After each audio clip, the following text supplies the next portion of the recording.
No kizzy. This one right here is a banger. I'm about to show you how to get it real saucy. Look how tender them hot honey chicken tenders are. To 6 eggs, you're going to add your favorite hot sauce. Next, a cup and a half of half and half. Tablespoon of cayenne.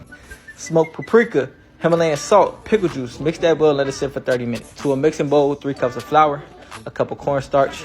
2 tablespoons of smoked paprika. A tablespoon of cayenne. A tablespoon of chili powder. A tablespoon of garlic powder. Onion powder. Himalayan salt. Black pepper. Now we're going to heat our oil to 375.